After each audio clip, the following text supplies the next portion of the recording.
Got cats, man? Is that a like a little cat palace back there? Oh, you can see that. Yeah, my cat Plum is sitting up in the cat tree. Being a big cat.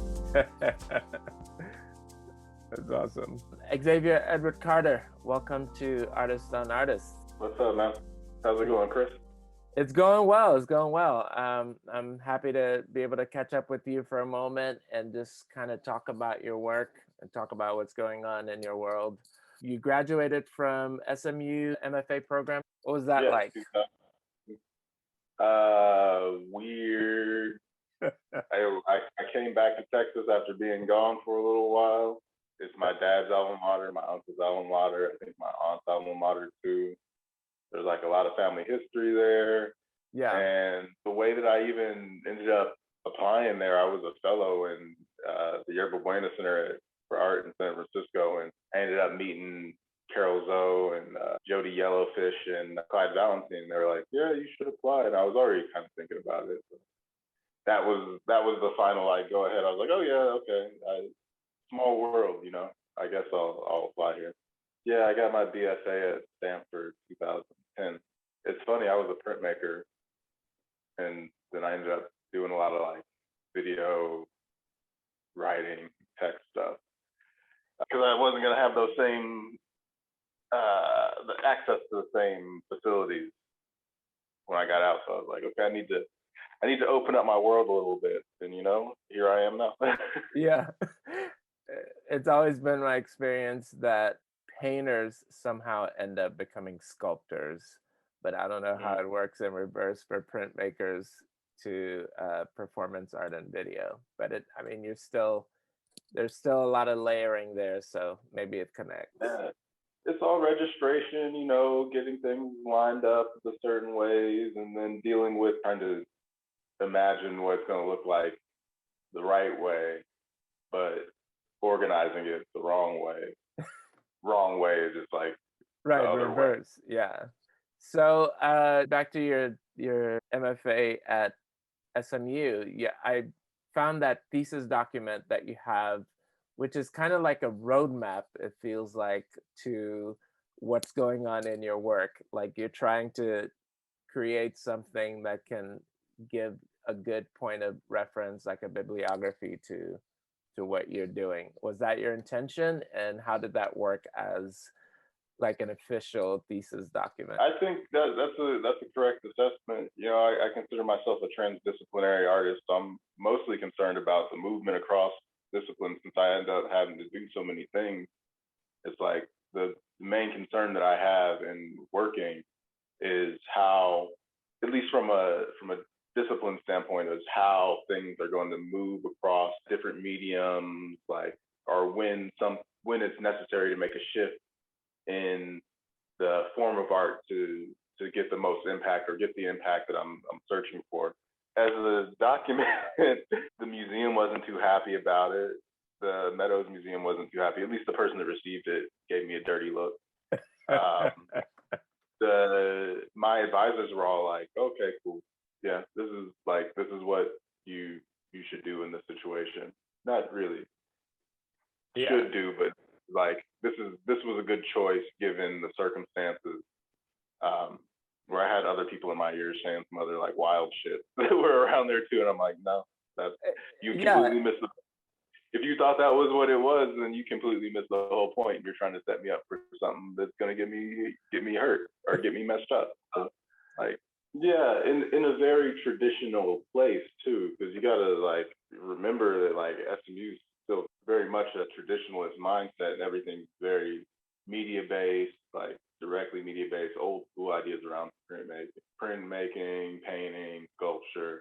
It'll be hard pressed to find somewhere that's gonna do something radical in that regard. So, but that's why we push. Exactly. And I feel like for that kind of structure, it has to work for the greatest amount of students. So it's all about the machine and efficiency, and not about the individual. I could go on for a whole thing about like how I think they should probably like do things, but I think there's a lot of attrition within 2 years, the people that are there raising hell are going to be gone, and then you got new people that'll just be like, oh yeah. And when you first come in, you don't know what's going on, so you're just like, oh yeah, let me do this and listen to people. Everybody wants to kind of be a good student, at least somewhat. Yeah. I don't have the benefit of an MFA program, but a lot of my peers and colleagues went through MFA programs. I mean, I can see cost benefit analysis, but in your own experience, if you had to go back 3 years, would you still be pushing towards an MFA program, or would you do anything differently? Definitely, because I want to teach. I spent 7 years outside of school before I came back to get my MFA, and a lot of that was just like figuring out what it was I want to do. Right. I worked as an artist. I worked in theater. I worked as an intern doing logistics for tech companies. Just kind of like organizing my thoughts and never really departing from, how am I going to make my art practice a thing that's going to be sustainable in this world? How can I make it something that puts forth the vision, and how can I make it have the longevity that I want it to have? Right. And it's not a guarantee, like it's the quickest way to get to teaching, because most programs, if you want to like do some kind of educational thing and you want to teach at a higher level, you're going to need an MFA, right. Unless you're that like superstar blockbuster artist that's like bursting out of whatever program at their thing, which like, come on, really, right. That only happens to few people, and only a certain kind of person really that gels with in like the history of this shit. Right. And by the time they get to that level, it's like they don't need the program needs them. So yeah, I get it. But speaking about that, man, it's having lived an experience between Stanford and SMU. You talk about in your artist statement how you incorporate your daily life, your everyday into your work. And there's no strong line between like you sitting on this couch interviewing me or being interviewed right now, and you recording in your studio. Exactly. Audio, So you become the material for your work. Where is the line, and is there a line? Is everything the art? Everything's the art. I saw an old interview with August Wilson. He was talking about it. Like what's the hierarchy in your life of like, how people are like, God first, family second, career third. He was like, art's the number one thing, and from there, everything else is enveloped in it. At least for me, that's how I take it. Like, there can't be that divide, because ultimately, I'm going to be the one getting the scrutiny. The objects aren't going to be getting the scrutiny from an outside person. I'm going to be the one to have to answer for them. I'm going to be the one to translate the tome of what my work is. So my life has to reflect that. And, the whole idea of having some self-determinance and like walking it like you talk it, being the change you want to see in the world, being the crucible for the things that get poured into you, and then these things come out of you.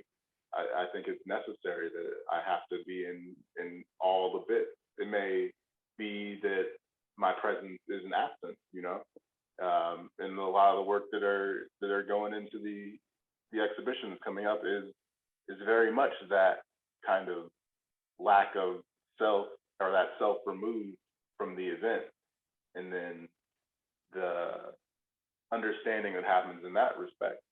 So yeah, at least for me, there can't be that line. I haven't lived that way, and I haven't worked as hard as I have to have that, Yeah. The way you use your relationship to materials, my understanding of it is that you don't see the materials as the sum of their individual parts. You're programming the materials and transforming them into something else, but they have their inherent information. They're already embedded with meaning, but you're flipping that meaning in the way that you manipulate the material. So how are you programming the material that you use in your work? A lot of trying to reduce things down to their base elements. I think of like sandpaper, or the kind of like elemental wear and tear that things happen to get things down to just like dust. If I can make everything dust, then I can remake anything into anything. And I get that sense because you also reveal your Native American as well as African American heritage, and in the history of these cultures is the attention to ritual. And I see in some of your work, it's like you're breaking it down into like the essential elements, like earth, there's fire, there's water, there's exactly. Spirit flows through all things. As much science as it is, spirit flows through all of it too. So you got to have reference and like pay respect to all that. But here you're also like you're actually physically in the work, in your performance, like you're using your body to interact with these elements in a kind of way that reveals ritual and transformation. What is the importance of that in that process? The idea of cycles, that like the world kind of revolves around these things that happen, and finding breaks in those cycles very much too is part of it. And looking back at things historically and seeing where there's a chance for revolutionary action is all about analyzing what's happened in the past and trying to kind of avoid that speculative aim of extracting a resource from those moments, rather infusing them with like a human element and giving them longer life and making them a part of the whole again. Whereas like a lot of things seems really disjointed. So in order to kind of rectify that, it's like you got to break it down to something that's fluid again. Yeah. And do that, then you're not going to be able to build anything that's really gonna move, because there's no lubrication between that and the world. It just sits stagnant and festers, dies, or whatever happens to it. Yeah. Talk to me about Jesus jazz, man. These Jesus pieces that you've been doing. It's like I'm getting it's like a cross between Gil Scott-Heron, Sun Ra. There's even like a little bit of Arthur Jaffa in there. It seems like a cacophony of things, but and I'm speaking like specifically of the 2018 edit of some of the performances that you did previously. The first one was crazy. Like everything kind of synced up in a weird way. Like I had gotten back from Japan. I had seen some performances around Noh theater and like different religious ceremonies. They're involving shrines, and kind of thinking about it at the time, I was like, man, there's really nothing like that in the United States. But then I was in San Francisco, and it happened to be that like on Easter every year there, this drag group, the Sisters of Perpetual Indulgence, do this festival, this Hunky Jesus contest, and I was like, word, okay, I'm gonna try to blow the doors off this, because it was also at a time where it was like 2012, world was supposed to be ending, man. Right. Being in San Francisco and being in the scene, there's dwindling population of Black people, and like we needed a Black Jesus to like go around and do some shit. So was that the very first time that you did? Was that before Sweet Jesus, which is another performance that you did in Dallas? Sweet Jesus I did in Dallas, and I did a real short one in New York that was real cold, and I like everything. My whole like thing fell apart. Oh shit. part. So that was cool. And I was slated to do it in Paris in 2020 for Easter, but then everything kind of froze with COVID. So, you know, now it gave me a chance to like kind of open up what the ideas are going to be around it, and if I want to do it again, I was the importance of doing it last year was that I was 33, so I was like, okay, I got to do it this year. You know, Right. The literal Jesus year. Let's roll the dice. Let's roll the dice. What it's like. I mean, no, there's a lot of ideas in it. Ideas around consumption of the body, ideas around consumption of the spirit, police brutality, ideas around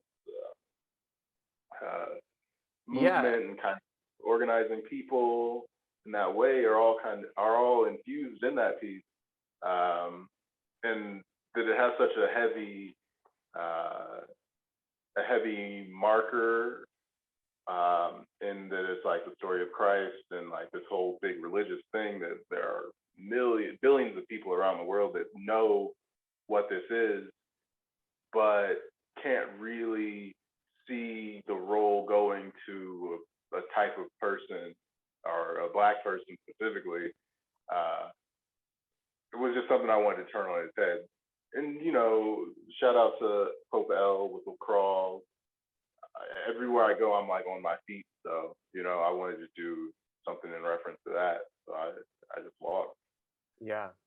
Really, all I do for the piece is just walk around carrying stuff, which is shit what I do every day. So.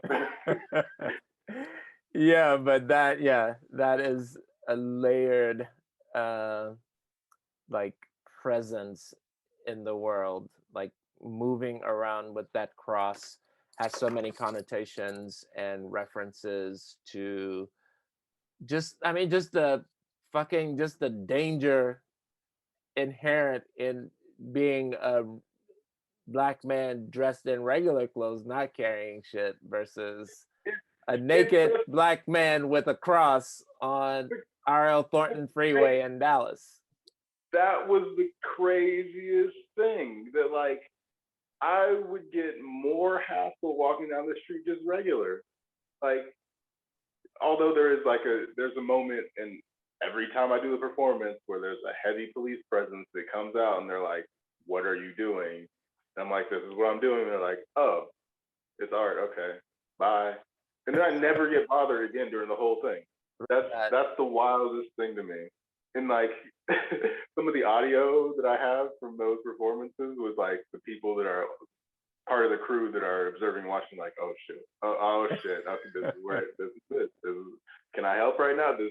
And then everything kind of clears, and they're like, "Oh, word." Yeah, that's the power of art. It is. I mean, do you think maybe it's part of the fact that it's connected to such an iconic and recognizable symbol of the cross and people? Because there are people, I mean, I'm sure you've seen, but I've seen mugs like carrying crosses from one city to the next. And no, it happens every year.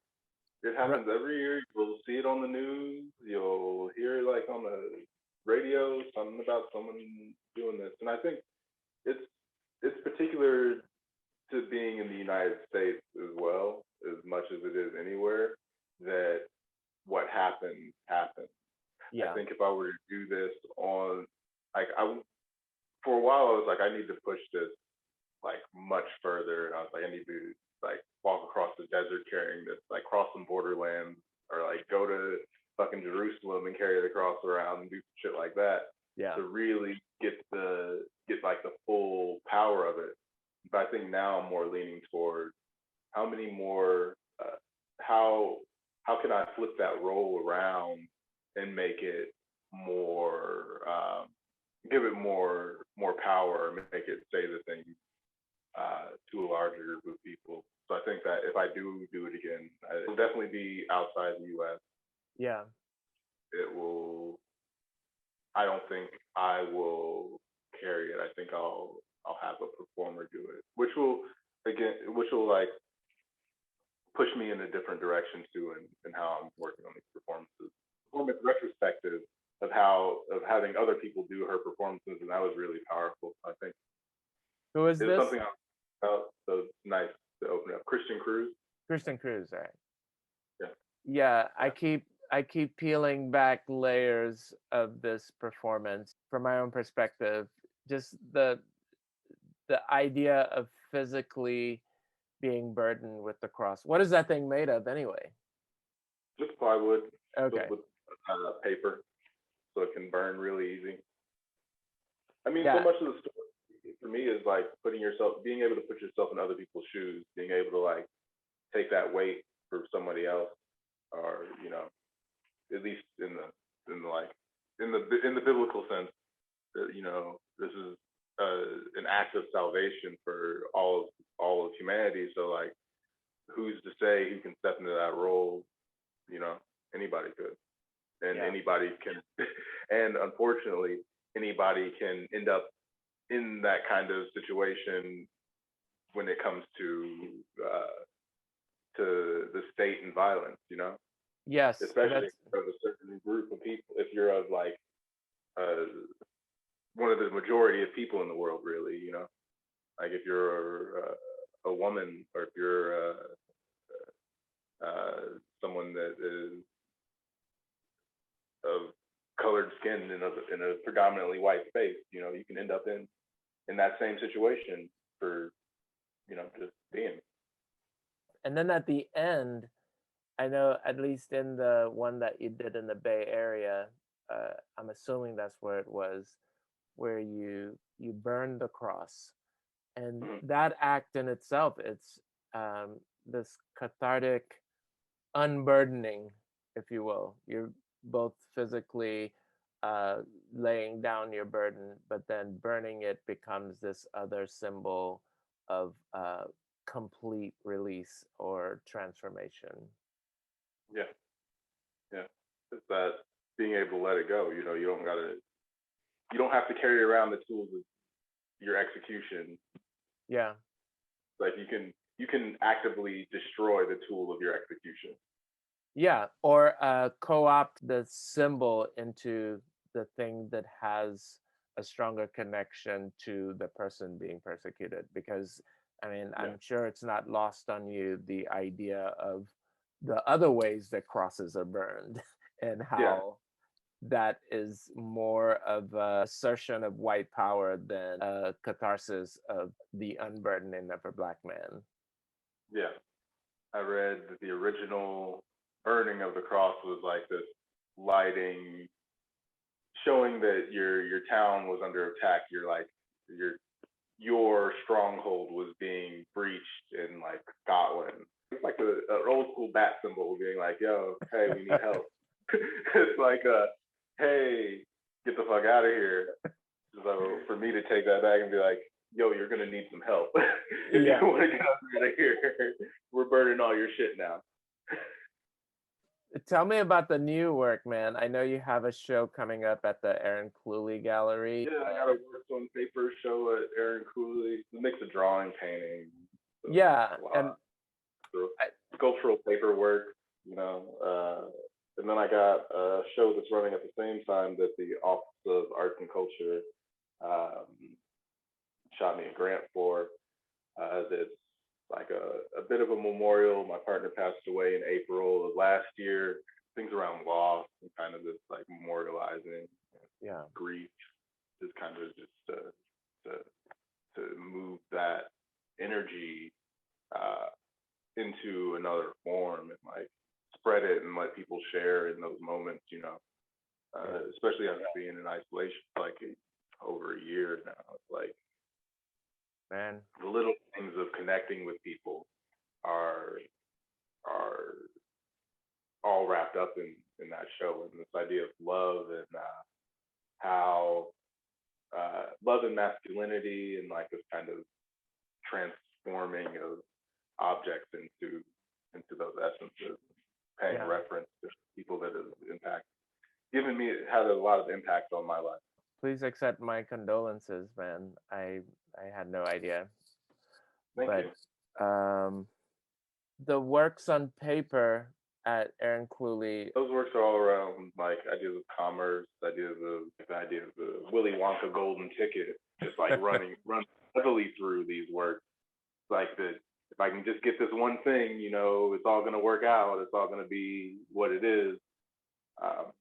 And then I always play with the titles really heavy to like give people at least just like a step in the direction of where the work goes, because they're all abstract. Like you may look at it and see something immediately, but for the most part, that's not the thing that it is. Right. It's paint. It's just paper. It's just like line. You recently did a show at the Nasher Sculpture Center for part of their Nasher Public. It was Nasher Windows, not Nasher Public. Yeah, Nasher Windows piece. Nasher Windows, yeah. Can you talk a little bit about it? It's in that same family of works. So I started doing these kind of like paper tapestry pieces.